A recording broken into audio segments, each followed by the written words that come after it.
Today we're going to talk about acoustic ceiling tiles. It's interesting how the industry takes names and just kind of jumbles them up and puts them together. Acoustic, meaning sound, I guess. Ceiling, meaning above you, and tiles.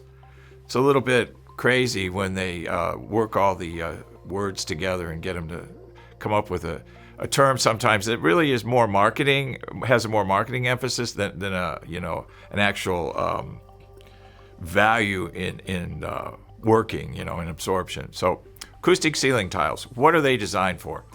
Absorption. That's their sole function. Some do it way better than others. Most are worthless, okay?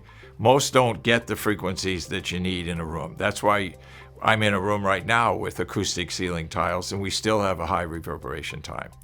So they're kind of a fill material. They're kind of a way for companies to put the word acoustic onto something and charge a little bit more money, but you got to look at the performance of the product.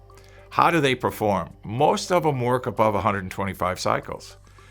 That's good, but if you have a lower frequency issue in the room, like the 8-foot ceiling height, and we all know from my past videos how that is such a nasty dimension for acoustics, creates all kinds of problems in the floor to ceiling domain. So the bottom line here is always look at the performance of what you're using. We have an acoustic ceiling tile system.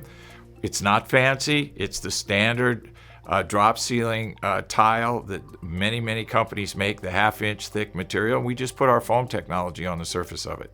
So then you get a product that's really good.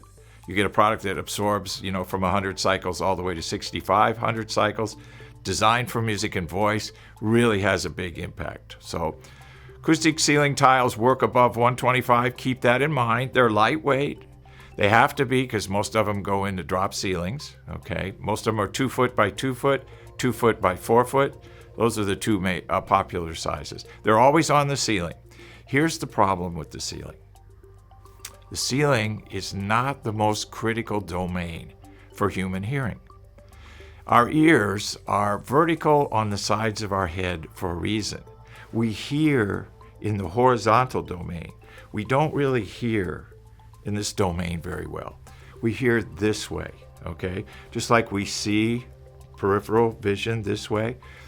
I don't know why that is. A lot of people say evolution brought us to this kind of orientation because we didn't want to be attacked. We didn't want to be eaten by animals. I don't know what the real reasons are, but I do know from the laws of physics that the horizontal domain, especially in rooms, is the most critical.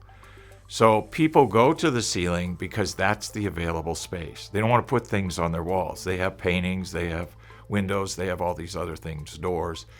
But that is the area that will give you the largest impact for the dollar. So if you're thinking of treating your room with acoustic ceiling tiles and you have a large room, you may end up treating the whole ceiling and not getting the impact that you want. So dollar for dollar, you can't beat the sidewalls. So just remember that if you do decide to treat the ceiling, acoustic ceiling tiles above 125 will have to cover the whole area and may not get the impact that you want. If you have any doubts or questions about that, just send me an email, give me your room size, give me the usage, give me the number of people in it, and I'll be able to tell you what direction to go from there. Hope this helps. Thank you. Thank you for watching this video, and if you liked it, please give us a thumbs up. We also have a newsletter that you can subscribe to, so please do that because we offer special price discounts to only those on our newsletter.